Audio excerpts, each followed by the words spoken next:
Hola, soy Sergio Barrejón. Os doy la bienvenida a Exigencias del Guión, la voz de los guionistas.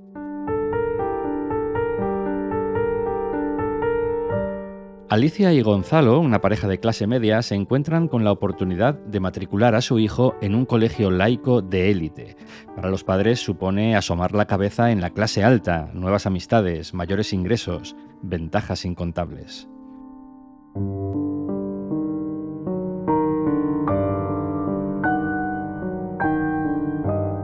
Es la sinopsis del largometraje Altas Capacidades, aunque su director, Víctor García León, y su co-guionista, Borja Cobeaga, prefieren definirla de otra manera. A ver, yo si lo tuviera que reducir a una cosa muy corta, diría que Víctor García León. Son unos padres enfrentados a un problema con su hijo y es la épica lucha de estos dos personajes por no hablar con su hijo. Sí. Borja Cobeaga. Pues unos padres frustrados de clase media proyectan sus mielgas sobre su hijo, que no tiene altas capacidades. Jorge Corrales y yo nos reunimos con Víctor García León y Borja Cobeaga en la Escuela de Escritores de Madrid. Pero antes de escuchar esta entrevista, permitidme que os presente a otro de los ponentes del encuentro de guionistas que se celebrará en Logroño del 28 al 30 del próximo mes de mayo. Él es Alberto Casado.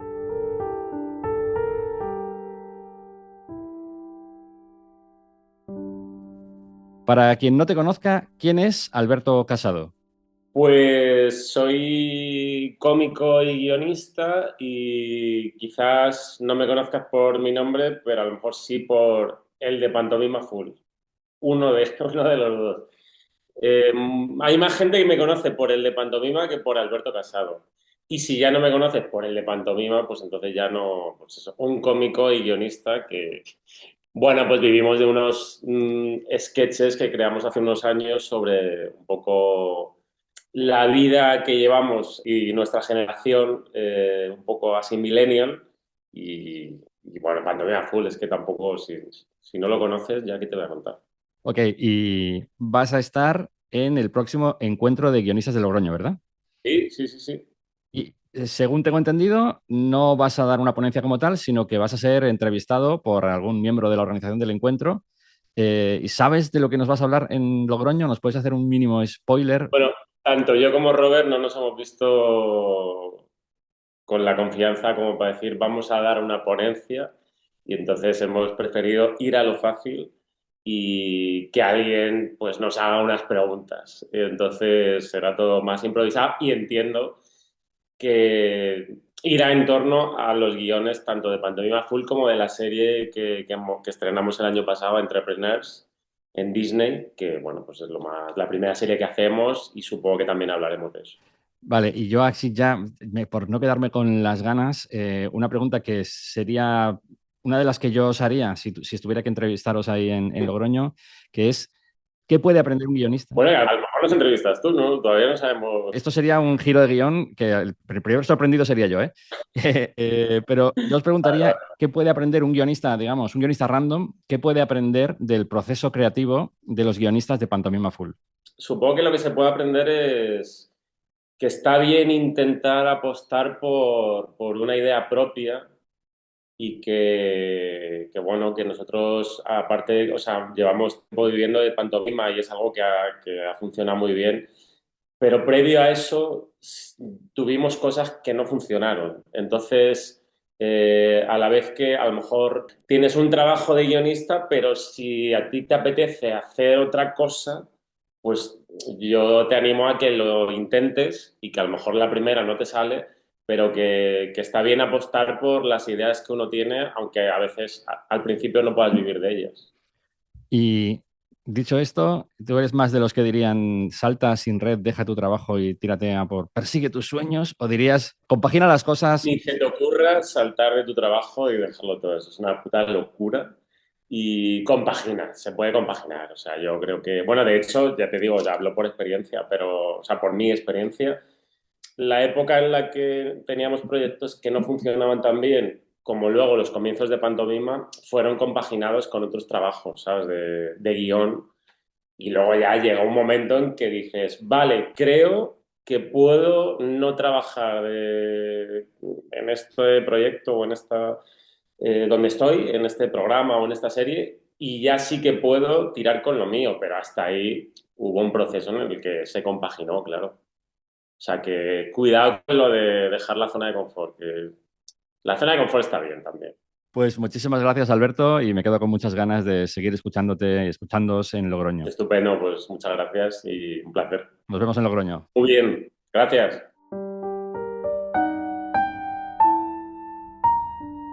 Y ahora sí, vamos a escuchar la entrevista con Víctor García León y Borja Cobeaga, director y co-guionista, respectivamente, de la película Altas Capacidades.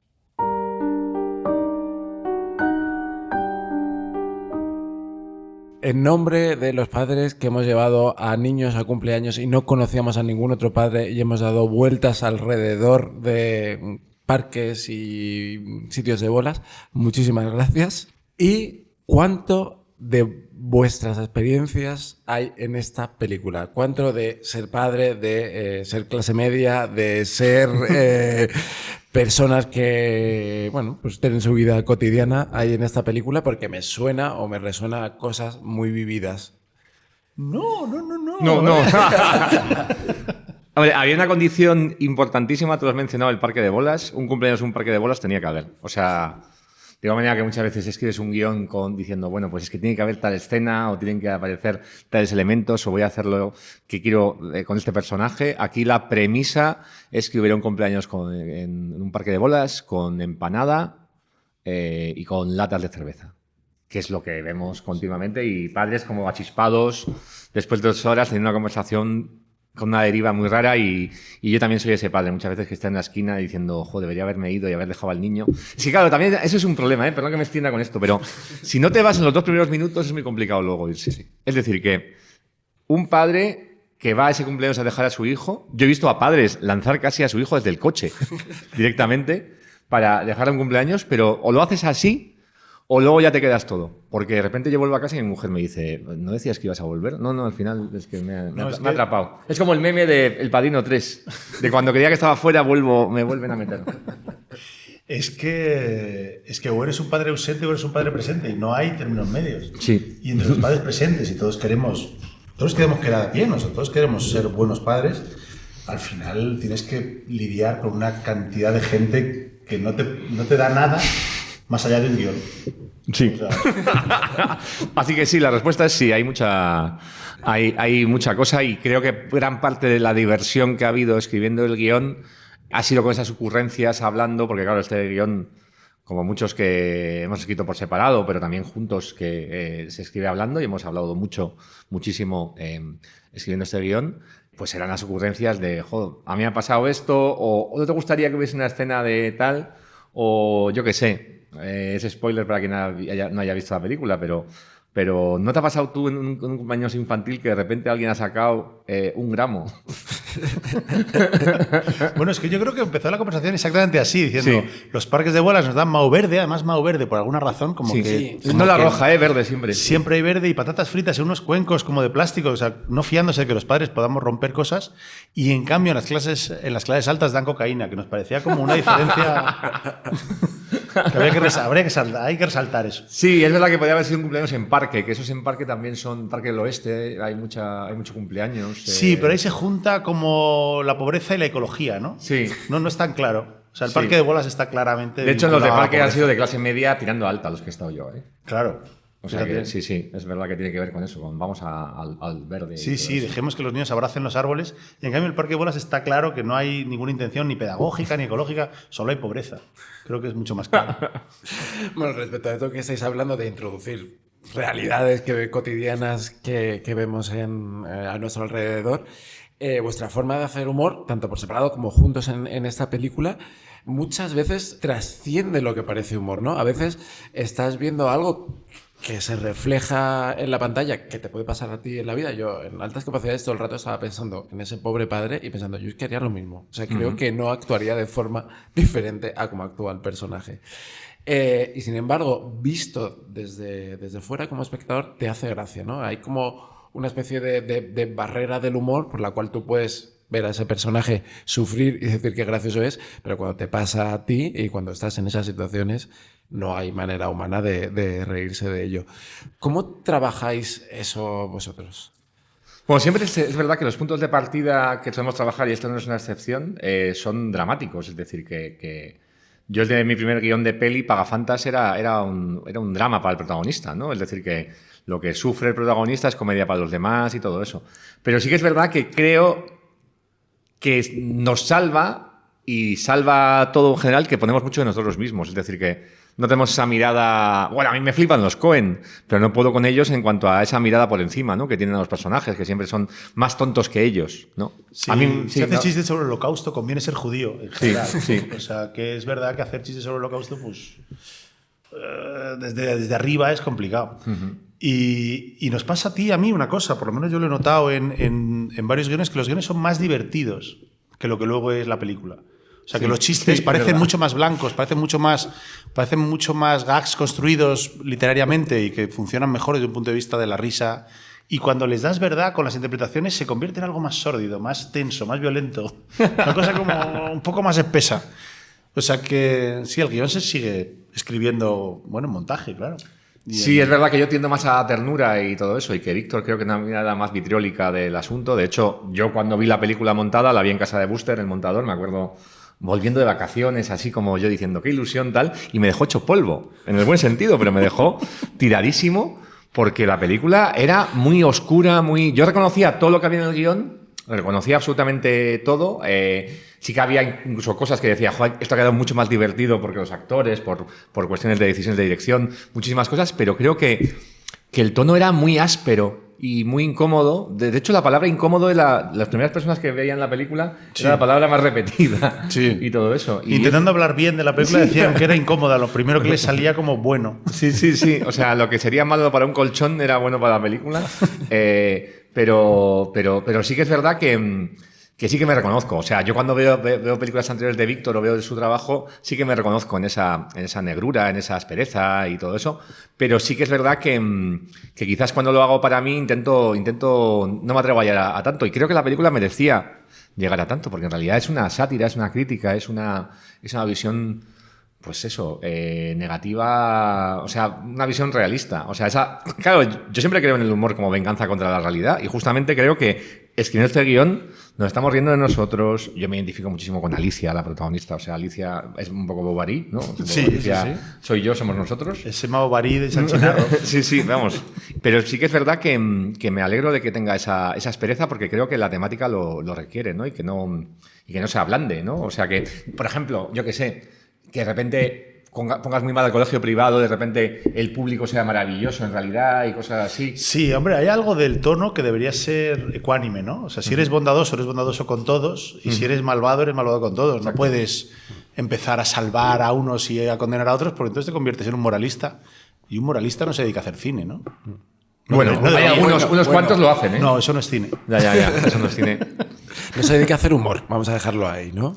Sí, pero es humor, pero fíjate, o sea, yo una de las cosas que más orgulloso estoy es que es una comedia de las que se hacen poco, o sea, es una comedia que intenta ser muy azconiana en el sentido de que siempre hablábamos de que era como Plácido, pero en vez de un motocarro había un niño, y es verdad que es una comedia que siempre hemos admirado, pero yo había practicado relativamente poco, ¿no? Este tipo de comedia. Bueno, no lo sé, ¿eh? Yo creo que Negociador era una película muy azconiana, yo creo que Fede Tarras también de otra manera, o sea, yo creo que sí que has... Lo que pasa es que es verdad que luego, por alguna razón, tú crees en el ser humano.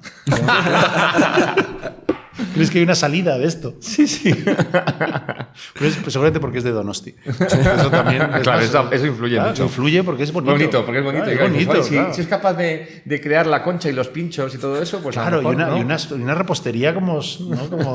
La de Bilbao es mejor, decirlo. ¿En serio? Si me oyesen en San Sebastián, sí, pero la repostería de Bilbao es mejor que la de... Creo que estás arruinando tu prestigio ahora mismo. Sí. Borja, si quieres que censuremos esta última parte, nos lo dices. Que va. No, estoy contando un dato objetivo. Lo sostengo.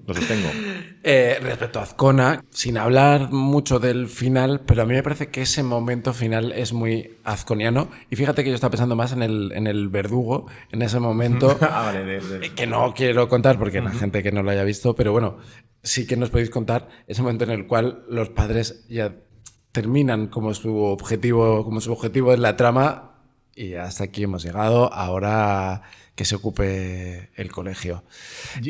Sí, perdona. ¿Cómo llegasteis un poco a ese final de decir, vamos a cerrar tramas, pero esta trama que es la gorda, que es ese motocarro va a seguir dando problemas el resto de la vida de los personajes? Bueno, es que los finales en general de las historias suelen ser trágicos o no son finales, ¿no? Entonces al final dices, ¿cómo vas a hacer un final de comedia que sea un final rotundo? Pues es imposible. Siempre va a haber un personaje que se tropiece de nuevo, siempre va a haber otra historia que salga. Y bueno, en esa cosa es que teníamos un aliento muy trágico, porque lo que teníamos debajo, la estructura que teníamos debajo era Frankenstein. Un día salió Frankenstein diciendo, es que esto, al final, en el tercer acto, tiene que emerger el monstruo y tienen que ver cómo lo gestionan. Entonces el monstruo de Frankenstein no se gestiona, el monstruo de Frankenstein se abandona. Y te vas a Suiza. Claro, que es un poco eso, es como abandonan al niño y dicen, no, esto que se ocupe en otros. Sí, yo los guiones que he escrito y todo eso, creo que a la gente que no le gustan mis pelis o lo que escribo es que en realidad dicen, no, es que no hay evolución de personaje y todo eso. Es que yo no creo en la evolución de los personajes. O sea, yo creo que la gente cambia poquito. Cambia poco, y encima trabajando con Víctor menos todavía. Es decir, que hablaba antes de la fe en el ser humano, pero yo creo que cambia un poco. Entonces, si el niño empieza de una manera, va a acabar igual. No, ¿no? Yo creo que la gente sí cambia, pero no cuando tú quieres. Ah, bueno, ni de la manera que tú quieres. Pero sí que es verdad que no podía ser de otra manera porque está en su naturaleza. O sea, no puede evitar ser como es. Y claro, la película empieza y termina, pues... estoy hablando de una cosa muy abstracta, pero para mí empieza y termina igual, ¿no? Bueno, es que no ha habido nada que determine un cambio. No. O sea, ¿por qué va a cambiar si no ha pasado nada que le cambie? O sea, ha obedecido a sus padres. Y sus padres lo que le han pedido es eso, no le han pedido otra cosa. Ya. Lo intento no destripar la película, pero es muy difícil. Respecto a lo que hablabais de a qué lugar pertenece esta película, yo saliendo del cine pensé que esta película pertenece a la clase media de la cinematografía española, cosa que os lo mando como un piropo, claro. Porque no es una película, supongo, ni con un súper gran presupuesto, ni con unas grandes pretensiones de acabar en Cannes, y tampoco es una peli hecha con pretensiones, sí. Tenemos pretensiones de que nos quiera todo el mundo muchísimo, pero es verdad que ahora mismo puedes tener éxito de crítica y de público y de festivales, como que son tres caminos distintos. Y es verdad que el éxito de festivales tiene que ver con tu película o la manera que des tu película o con el discurso que tiene o algo de tu película coincide con una corriente de pensamiento popular. Y eso Borja y yo estamos incapacitados. Claro. Sí, totalmente. No sé. Yo me aterraba. El otro día leía las declaraciones del director del Festival de Cannes y es como, España ha aprendido las reglas de Cannes. Y es como, ¿qué? O sea... No, tú no, claro. España no, porque... España no, yo no. O sea, nosotros no. Pero bueno, algunos directores y directoras habían aprendido las reglas de Cannes, que me pareció como un personaje aterrador de, joder, son peor que Telecinco. O sea... Pero ponen más cortes, influyen más. No sé. Que seguramente las películas que van son estupendas y hay un montón de películas buenas, pero a mí las reglas de Cannes me parece que. Joder, me parece de un esnovismo y cosas así terribles. Y es verdad que la película es muy clase media. Yo cuando vi el plan de rodaje me dio un ictus. No, incluso esa cosa que te decía algún actor, perdón, voy a citar a Víctor, que decía un actor, qué valiente ha sido Víctor rodando esta secuencia en un solo plano y todo eso. Y dice, no, es que no tenía tiempo de más. Sí, bueno, es la valentía del pobre, ¿no? La valentía del pobre, sí, claro, sí. Eso es Pero sí que es mucha clase media y hablamos mucho de eso, ¿no? De cómo durante una época había películas que quizás pues eran ambiciosas, pero que tampoco eran muy caras y que eran comedias y que tenían mucho éxito de público y de crítica. Pues pienso en las primeras películas de Almodóvar o en Gómez Pereira o en Fernando Trueba, es decir, que eran comedias, o Colomo, comedias de calidad que en los últimos años, desafortunadamente, se han refugiado más en la tele. O sea, yo he visto más comedias de ese estilo en la tele, en las plataformas sobre todo, que en el cine, que veía más remakes, que veía más comedias, algunas que he escrito yo incluso, de fórmula. Pero es verdad que creo que altas capacidades está en La Liga, que puede estar pues La Cena o Laponia o otras comedias que, pues eso, no tienen un gran presupuesto, pero por lo menos no insultan la inteligencia del espectador. Que a veces a mí me pasa, pues lo siento, pero veo pelis que yo digo, joder, es que me está intentando colar aquí algo que es un desastre. Sí, como que hay dos polos cuando te armas una historia, ¿no? Entre entretener a la gente y tomarles por imbéciles. Y deberíamos poder entretener a la gente y respetarla al mismo tiempo. Debería ser posible, por lo menos intentarlo. Y de hecho las mejores películas del cine español, hombre, te pueden salir películas muy grandes y muy pequeñas, pero lo normal es que salgan este tipo de película intermedia en la que hay pues, un director o una directora con personalidad y un poco de aliento popular, que tampoco quieren hacer películas para sus sótanos. Entonces, justo ese modelo de película que no se haga me parece que es muy mal síntoma de la salud de una cinematografía. Pero yo no quiero ser ministro de Cultura, claro, Dios me libre. El otro día oía una entrevista a Alexander Payne que decía que él podía hacer sus películas porque costaban poco. Y creo que ahí está un poco la clave, ¿no? Es decir, una película con altas capacidades que yo creo que está en la media-baja, es de clase media-baja en todo el presupuesto, yo creo que diría que es de clase media-baja, se permite tener pues, dos protagonistas que desde luego no están asociados a la comedia, ni son grandes nombres, ni cosas así, porque cuesta poco. Yo estoy seguro de que tiene absolutamente nada que ver con eso. O sea, si vas a hacer un thriller como uno de Dani de la Torre, por ejemplo, de 7 millones, de 8 millones o algo así, pues de luego el movimiento de riesgo es menor. Pero yo creo que el riesgo y el tonal, sobre todo, tiene que ver con el bajo presupuesto. Habéis hecho, referencia tantas veces al bajo presupuesto y a la modestia. Te dio un ictus, Borja, cuando viste el plan de rodaje. Que necesitamos datos, cifras. ¿Cuántas semanas de rodaje ha tenido Altas Capacidades? Nosotros tuvimos 4,5.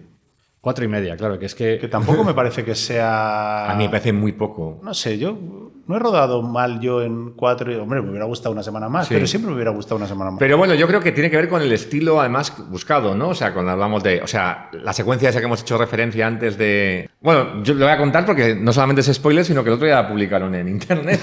La escena de un cumpleaños pijo donde se mete en el baño de las niñas a meterse farlopa. Esa está rodada en un plano. Y creo que tenía la intención Víctor de rodarle un plano, pero también qué bien que conviene que no es un plano secuencia de estos olímpicos, justamente es un plano fijo. Pero vamos, que quiero decir que el estilo y la manera, y no tengo la sensación también hablando con el equipo de que haya habido prisas ni cosas así. No, es verdad que la película tenía una vocación como de documental antropológico que nos ayudaba, o sea, que ayudaba un poco a la... O sea, que no sé... Yo sí creo, soy partidario de que uno tiene que rodar con el dinero que tiene y no pretender hacer duros a 4 pesetas. Entonces, si tienes poco dinero, haz una apuesta que se pueda rodar con poco dinero, porque lo otro es un disparate. Bueno, porque claro, yo hice Selfie también con 3 pesetas, claro, porque, digamos, el lenguaje te ayuda a hacerlo. Pero si intentas rodar un thriller bien rodado como los americanos con 4 semanas, pues es irte al psiquiátrico directamente. ¿Y cuánto hay de estrategia en Altas Capacidades a este respecto? Es decir, en el momento en que estáis tecleando en el Final Draft, ¿estáis ya pensando...? No, pero por ejemplo, yo creo que eso empieza cuando empezamos a tener algún problema de financiación y hay menos financiación de la cuenta.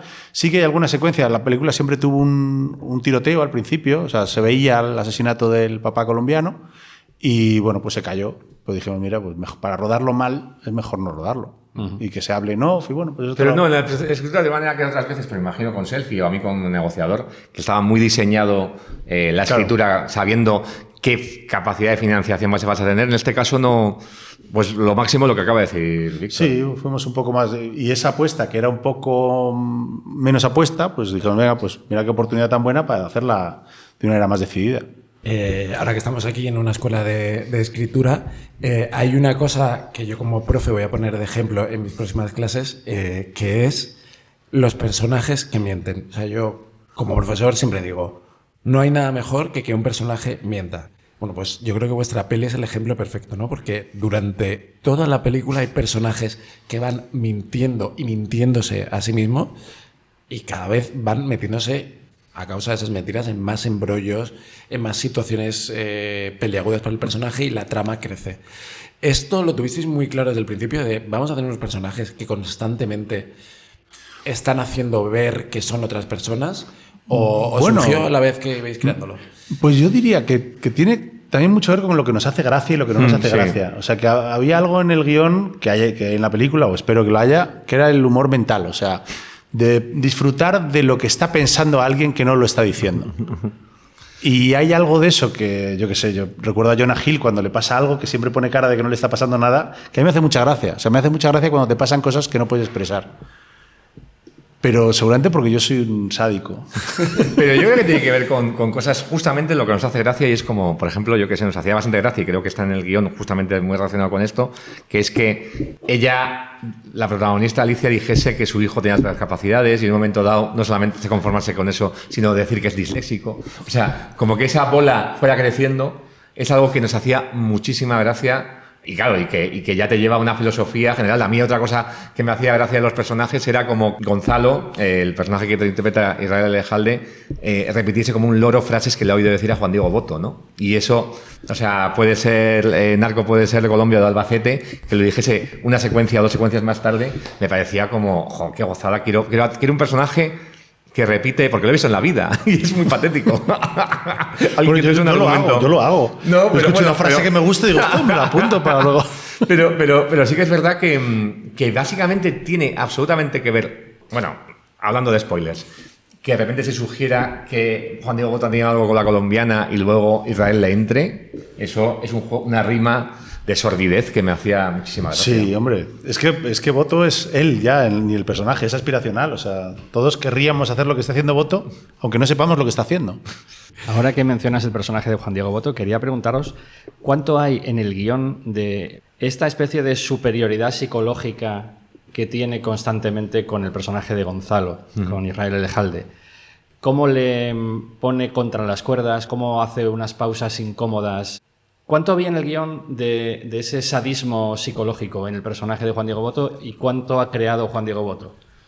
Yo creo que esencialmente estaba todo, o sea, respetando a Juan y que lo ha hecho fenomenal, pero yo creo que está todo esencialmente escrito porque los mismos modelos que tuvo él para interpretar eran los que tuvimos nosotros para escribir. No digamos los nombres porque a lo mejor nos contratan, pero... Productores. Casi siempre productores. No, es que su personaje era todo inspirado en reuniones con productores.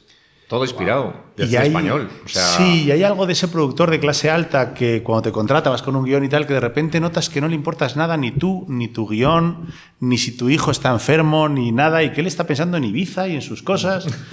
Pero por alguna razón tenéis que hablar de algo y entonces lo hace como con pereza todo. Dices, tengo que estar aquí. Pero un entusiasmo que es el minuto 1 y 2 segundos después desaparece. Eso es muy de productor, o sea, como... te llama, mañana firmamos tal. Llamas al día siguiente, ha pasado 8 horas, no ha llamado y dice, ¿qué querías? ¿Qué quieres de mí? ¿Qué?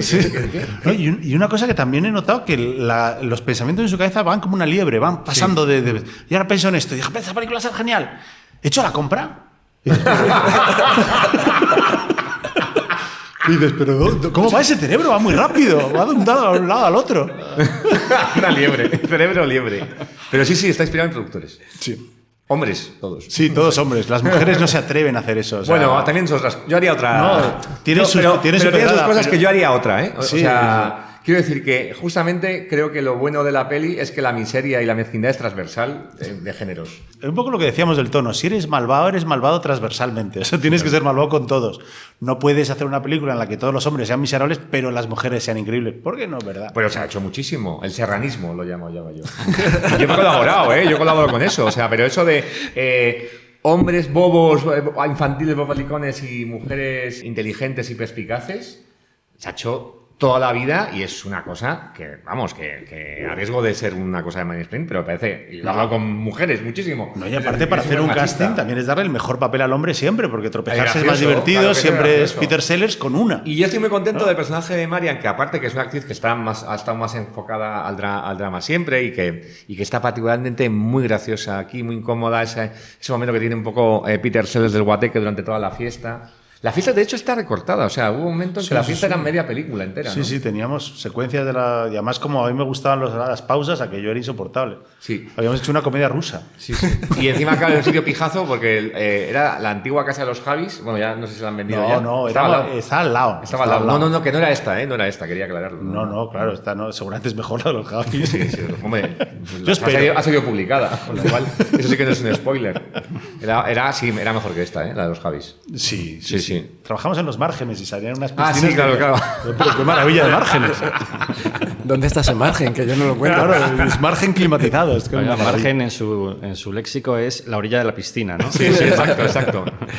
Volviendo al personaje de Juan Diego Botto, hay algo que esto no sé si estaba en el guión o parte solo de lo que tú dices de ver a Boto, pero era como, es absolutamente detestable el personaje, pero a la vez no dejas de mirarlo cuando está en pantalla y es como...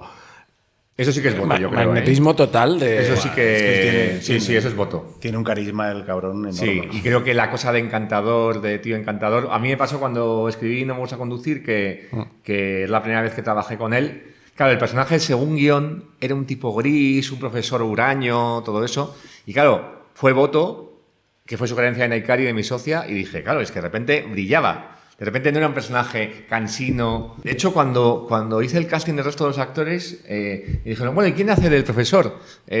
Boto, y decían, ¿qué? Porque no me imaginaban a alguien tan luminoso y todo eso. Entonces, claro, ¿qué te aporta? Pues eso, es igual que Ramón Barea te aporta bonomía, no puede hacer asesino, pero siempre era un asesino que te caiga bien.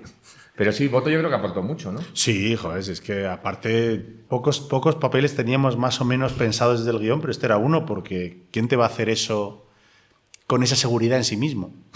O sea, ¿quién puede ser un miserable, encantador, seguro de sí mismo, que no se acuerda de ti? Y dices, es que no se me ocurren muchos actores. Claro, además para ser tan detestable tiene que tener un atractivo físico y un carisma, si no se convierte en Gru, ¿no? Claro, no, es que hay algo de eso también cuando haces el casting que es un poco parecido a escribir un papel. No puedes hacer un bocadillo de pan, ¿no? De, venga, vamos a intentar que sea malo y maligno y además parezca malo y luego se comporte como un señor horrible y entonces al final sea horrible. Y dices, bueno, pues eso no hagas la película. O sea, y al final la manera de que sea más entretenido de mirar es que sea menos obvio. Cuando salí de la película tenía muy en mente un ensayo que se llama Status, que es un ensayista británico que comenta, hace como una especie de teoría sociológica y comenta que todos entendemos la vida como una competición donde hay una lista enorme de gente que está por delante de ti y que lo único que haces en la vida es hacer cosas para pasar lo máximo hacia arriba que puedes hacer en esa lista. Y él dice que eso es una absoluta gilipollez porque esa lista no existe ese ascensor social, no puedes hacer nada para ser nacido en el Bronx, ser un millonario de Manhattan, porque has nacido en el Bronx y lo máximo que puedes hacer es intentar copiarlos. ¿Cuánto de es un pensamiento filomarxista peligrosísimo que va a conseguir que te cierren este blog. O sea, esto va a Pero qué a gusto se está en la mediocridad, que es mucho más cómoda en muchos aspectos, no hay que conformarse lógicamente. Joder, siempre que me ha ido más o mejor que ahora o has tenido un momento de estar más arriba en esa lista o en ese ranking o lo que sea, aparecen nuevos problemas que son más asquerosos todavía que los otros. Es decir, que en realidad de lo que va mucho la película es que este ascensor social les lleva a la mierda. Durante la escritura la llamamos también ascensor social hacia el cadalso a la peli. Era como un título provisional que teníamos. Pero es verdad que no... Joder, dices, no. O sea, es que yo me imagino a Alicia de Gonzalo asfixiados por las cuotas, eso de que dice en el coche claro, que cada año sube, cuota. Claro, tú sí ves, yo además porque vi estos colegios, ¿no? Yo cuando empezamos la escritura justamente me pillaba como mudándome y buscando colegio para mi hijo, que vi públicos, concertados, privados, vi como todo el abanico. Y una cosa que tienen los privados es que son baratitos o medio baratos, no baratos nunca son, pero son mucho más baratos cuando les llevas a primero de primaria que cuando los llevas a bachillerato. Entonces yo me imagino, dice Gonzalo, asfixiados, no pudiendo pagar el cole, cuando el chaval esté en primero de la ESO o cosas así. Y consiguiendo que el chaval les desprecie por pobres, porque toda su vida está amparada con... Claro, que si no podría esquiar o cosas Claro, así, claro, es que no va a poder hacer nada. Entonces, O sea, consiguen criar al pobre de su clase que está encabronado con sus padres porque no están a la altura y al mismo tiempo sus padres no llegan, pero es... al final la felicidad está muy vinculada al éxito profesional en casi todos los relatos. Y el éxito profesional casi siempre vinculado al dinero, con lo cual la meta sería rendirse. O sea, yo me imagino, que no será verdad, pero me imagino el drama de, por ejemplo, de las 3 películas seleccionadas a Cannes, que estén los 3 sufriendo porque no son los únicos. ¿No? Que dices, joder. A eso me refería con la qué maldad. putada, claro. Que hay algo de eso y dices, hostia, ¿dónde está? ¿No? ¿Cuál es el premio que te llena el ego? La película mejor filmada por un ser humano. Es que tampoco... ¿Por qué director te cambiarías? Pues yo no sé si me cambiaría por ninguno. Yo hago las películas que quiero con una libertad fenomenal y por un presupuesto que me parece adecuado. O sea, Y si me llevan a rodar películas de superhéroes en un croma en Los Ángeles, pues me hacen más bien una putada. ¿No? ¿Qué hago yo en un croma? O sea, que un poco mantienes la teoría de este ensayista británico de que al final lo único que te puede satisfacer en este ascensor social absurdo que hemos creado es conseguir hacer lo que a ti te apetece. Aparte de que lo importante es el proceso, no el resultado, millones de cosas, es que yo creo que no puedes escapar a cómo eres ni a lo que te apetece hacer y la suerte que puedes tener es que acabes haciendo justamente lo que quieres por encima de cualquier otra cosa. O sea, lo que quiero es tener control sobre lo que hago. Sí. Quiero saber controlar lo que hago. Es básicamente lo que quiero. Y si lo miras en retrospectiva, o sea, si tú miras hacia atrás, yo tengo películas que han ido bien y películas que han ido mal. No hay una diferencia sustancial para mí viendo las películas. Digo, pues las he hecho con el mismo cariño, me gustan más o menos parecidas, he disfrutado mucho haciéndolas. Algunas más, otras menos, pero quiero decir que el éxito no me cambia mi visión de mí mismo ni del trabajo que he hecho. Entonces dices, ¿y entonces? Yeah. Pero si no me lo pagan, porque el productor, claro, el productor nunca reparte. O sea, si el éxito no te llega a nivel económico, ni tampoco es una cuestión de si has ganado la tesela de plata en Alicante. Y luego está la percepción de éxito, ¿eh? O sea, quiero decir, la percepción de éxito real y auténtico, es decir, que hay películas que han hecho la misma taquilla que ha podido hacer que Altas Capacidades y son consideradas fracaso, pero Altas Capacidades que suma, pues eso, una taquilla de una película mediana, que ha tenido buena recepción de público, que ha tenido buenas críticas, al final eso suma todo para la percepción de éxito. O sea, a mí me ha pasado como que hablaban de alguna película mía como exitazo y yo digo, no fue exitazo, lo que pasa que ha quedado como esa sensación, ¿no? Que es una suma de cosas un poco rara, ¿no? Sí, a mí me pasó con Selfie, que parece Claro. un éxito y la película no dio de un duro, pero la gente pensaba que sí. Sí. Que dices, bueno, pues mejor. Claro. Lo decía Kipling en un poema, ¿no? El éxito y el fracaso, ese par de impostores. Ahí está. Ahí lo dejo. El segundo, ¿no te gustaban las pausas después de Sí. Y las citas. Sí, va a ser una pausa sónica, porque como no me ven la cara... A ver, Jorge, tienes que sacar otro ensayista británico para contar esta Claro, ya es verdad. Joder, aquí está el británico. Voy a sacar a Lauda Ruiz de Azúa. Venga, vale. Porque compartís algún productor, pero sobre todo compartís una conexión en cuanto a la familia. Yo estaba viendo la película y decía, o sea, ¿cuánto hay de ese no entendimiento en esta familia, igual que Los Domingos, pero visto desde un polo completamente opuesto? Porque es verdad, hay una escena en la cual el niño está tocando el piano y ellos están con los móviles y están decidiendo el futuro de su hijo, pero de una manera absolutamente catastrófica. No sé, ¿veis alguna conexión ahí también con Los Domingos? O... A ver, no, sí, hombre, hay algo de las estructuras familiares que sí es verdad que, bueno, pues que cuando te dedicas a mirar el detalle, yo creo que ahí sí Aloda lo hace drama, pero que a nosotros, o sea, que en general a mí me divierte mucho el detalle, o sea, me divierte más los personajes que la peripecia. Es difícil que yo me ponga a rodar un atraco a un banco, porque en los atracos a un banco siempre hay una secuencia de cables, donde hay un señor que entra en una habitación y soluciona algo que era irreparable, pero lo soluciona. ¿Qué dices? Joder, ¿no? O, aquella en Misión Imposible, en la primera, que llegaba Tom Cruise y había 3 pruebas por las que no podía llegar al sitio al que quería llegar y no podía pisar el suelo, la habitación no podía calentarse y había en el aire acondicionado había un rayo láser infranqueable. Y entonces llega Tom Cruise a la primera de las pruebas, el rayo láser, y le dice a Jean Reno que va detrás, pásame el cortarrayos láser. Y dices, pero... Claro, es que me parece toda una chorrada. Y en cambio, en los comportamientos de los personajes me parece más divertido. O sea, me parece que ahí, en eso coincido con Alauda. Lo que pasa es que Alauda lo hace, yo creo que más dramático. O sea, que de repente las consecuencias son peores. Y yo siempre pienso que la familia es un pequeño desastre, pero que es divertido. Pero que en esos comportamientos familiares, yo creo que tú también. Sí, yo es verdad que, joder, como espectador, viendo las pelis de Alauda o todo lo que ha hecho Alauda es que como que ataca mi línea de flotación, ¿no? O sea, yo soy vasco de familia católica, afortunadamente creo que todo, o sea, también tuve la enfermedad de mi padre, acaba de nacer mi hijo con lo que era 5 lobitos, creo que afortunadamente querer no entra dentro de mi espectro. Bueno, espérate.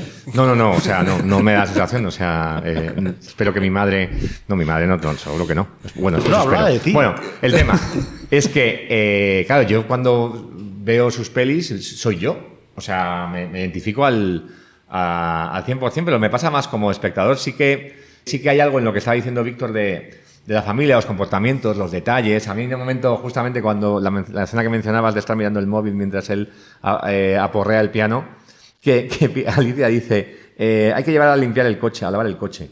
Que fue una frase que insistió mucho Víctor que estuviese, que se mantuvo en las diferentes versiones y no yo creo que hasta que la vi rodada no entendí muy bien por qué insistía con esa frase, porque la vi rodada y era justamente eso, la no peripecia, la tontería, hablando de cosas como muy cotidianas y que hacen que tome un poco más mísero y miserable, ¿no? Sí, supongo que hay el conflicto del no conflicto, ¿no? Hay veces que dices, por favor, que miren a su hijo, y no, está pensando en el coche y dices, bueno, eso. Pero sí que hay yo qué sé, que son maneras distintas de escribir. Hay gente que escribe desde arriba, digo, así en términos estructurales, como que arma muy bien una peripecia porque esto va a ser así, ¿sabes? Y luego adapta a los personajes a eso. Y a mí me gusta empezar al revés. Digo, bueno, ¿quiénes son? Y a partir de ahí a ver qué les pasa. Sí, bueno, tú has dicho alguna vez eso que me gusta, que hay gente que hace películas sobre ideas y hay gente que hace películas sobre lo que les pasa. Y creo que Altas Capacidades, claramente, aunque haya mucha ficción, desde luego, y mucha invención y mucha fabulación, es verdad que sí que habla mucho de lo que nos pasa como padres, esa preocupación, esos miedos, esa cosa de prosperar, de todo eso, que sí que es algo muy personal, ¿no? Sí, aparte que cuando estás con tu pareja hablando de tu hijo, creo que sale una cosa muy miserable como de pareja. Yo he escuchado a un amigo de mi padre decir que la revolución se fue a la mierda porque la gente se emparejaba y ponía una mercería. Y que a partir de ahí el mundo era su enemigo, ya no eran generosos, ya defendían a su progenie y estaban luchando contra los demás. Y hay algo en la pareja, aparte que el turbocapitalismo donde vivimos también lo estimula, que es que te emparejas, tienes hijos y parece que estás en una burbuja en la que todo el mundo quiere joderte, entonces estás defendiéndote. Y hay algo muy gloriosamente ridículo en eso. Respecto a esto que comentaba Borja ahora de lo hacemos muy personal y hablamos de nuestros dramas, pero de una forma muy humorística, reflexionando yo pensaba, este conflicto que tienen los escritores y los directores que hablan, que se ponen en el papel y dicen voy a hacer autoficción o voy a hablar sobre mis problemas y tal, y la gente siempre les pregunta, oye, ¿no te da vergüenza hablar de esto? ¿No? ¿Dónde está la línea roja sobre lo que puedes contar y tal? Y yo, viendo vuestra película, pensaba, ostras, esto sí que es poner la carne en el asador y contar lo que realmente pasa, porque estáis hablando de personajes con los que más o menos tenéis una relación y son absolutamente miserables.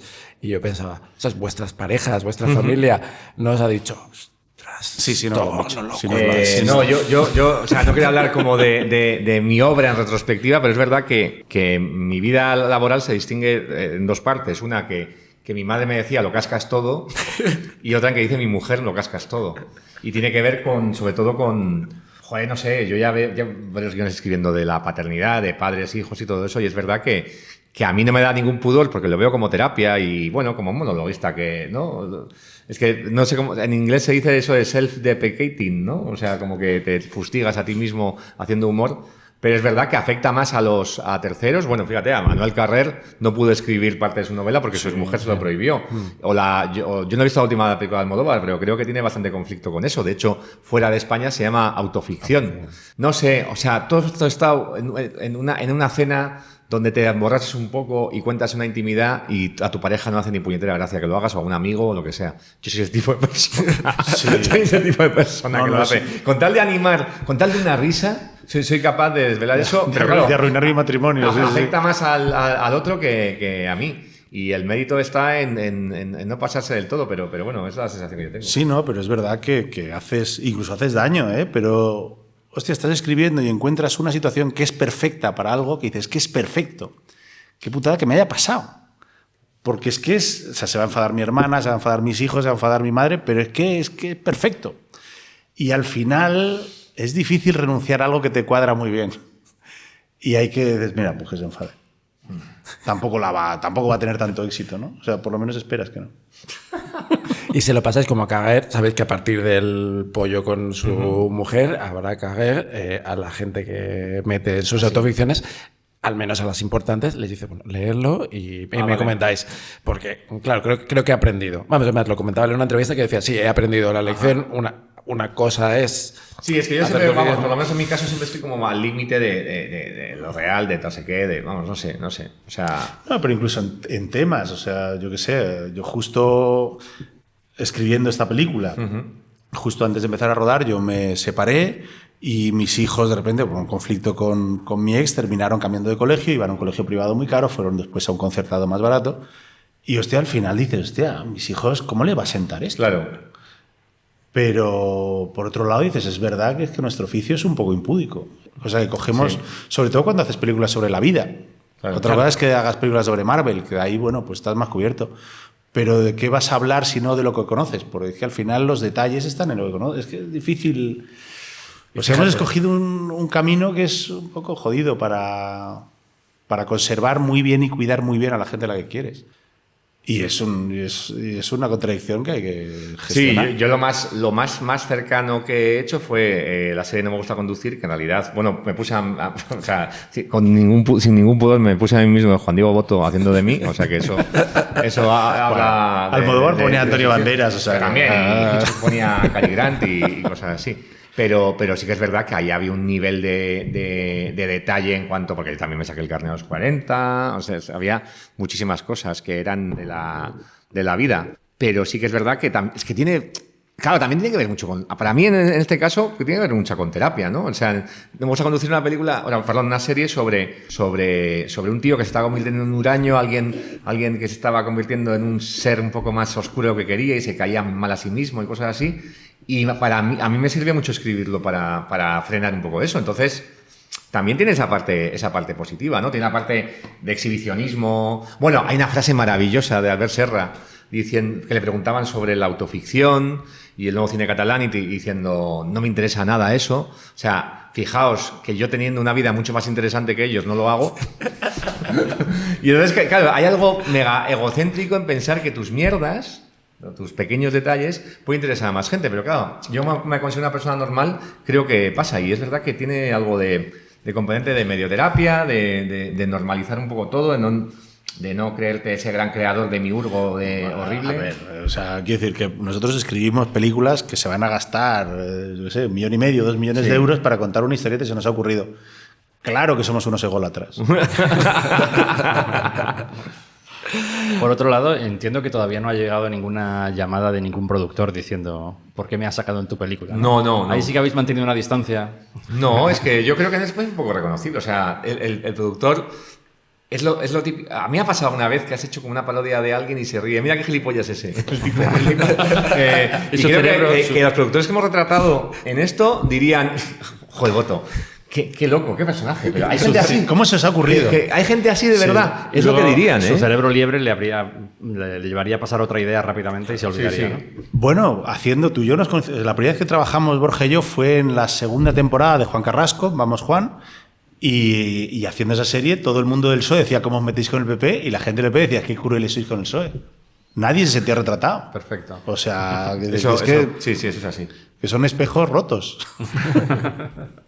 Bueno, hablando de vuestra colaboración, es la primera vez que hacéis una peli juntos en el guión, si no me equivoco. Sí. ¿Cómo surge esta colaboración? ¿En qué momento? Porque creo que la idea era tuya, llamaste a Borja, no sé cómo se No, fraguó. en realidad, bueno, esto surge porque una de las productoras, los productores son muchos, son Sandra Hermida, Enego Lizárraga, Naikari Piña y Marisa Fernández Armenteros, pues Marisa me mandó una noticia que era un asesinato de un colombiano porque quería hacer una película, un retrato sobre las clases altas. Quería hacer ese AMPA al día siguiente, qué hacían, cómo gestionaban, si echaban o no al colombiano, pedían antecedentes. Le parecía como la manera de hacer una comedia un poco danesa sobre las clases altas. Y no sé por qué me llamó a mí. La cuestión es que yo no lo vi muy claro y entonces ella empezó a decir, no, pues hay que intentarlo, por no sé qué, porque aquí hay una cosa muy divertida. Y entonces me dijo, ¿qué te parecería escribir con Cobeaga?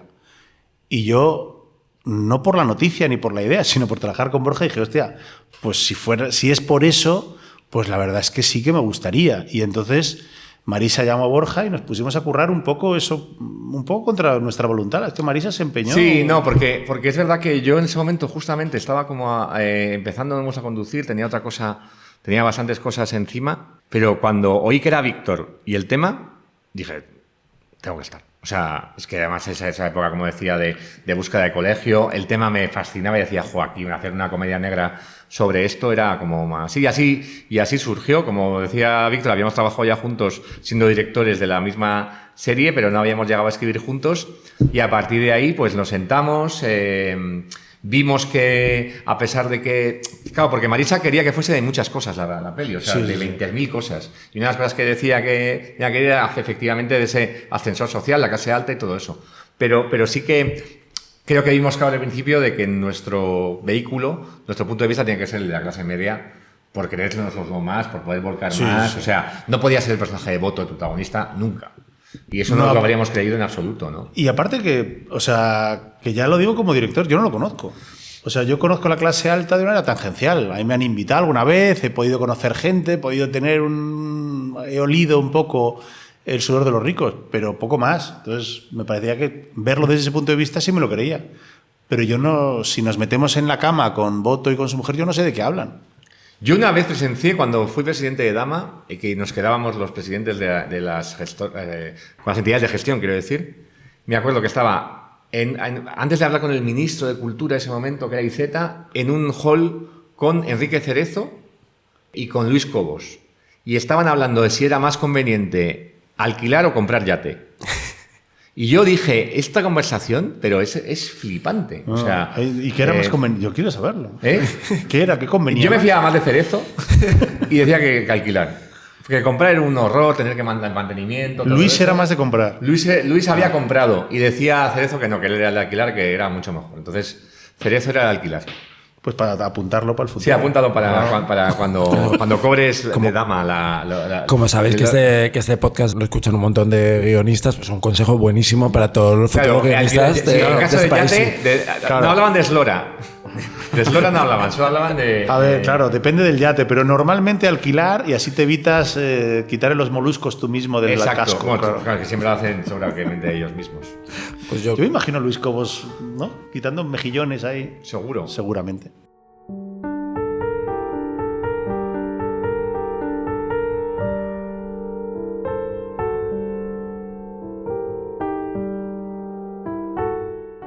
Gracias por escuchar Exigencias del Guión. Redacción, Jorge Corrales. Diseño gráfico, Jorge Espejo. Música, Ana Álvarez Prada.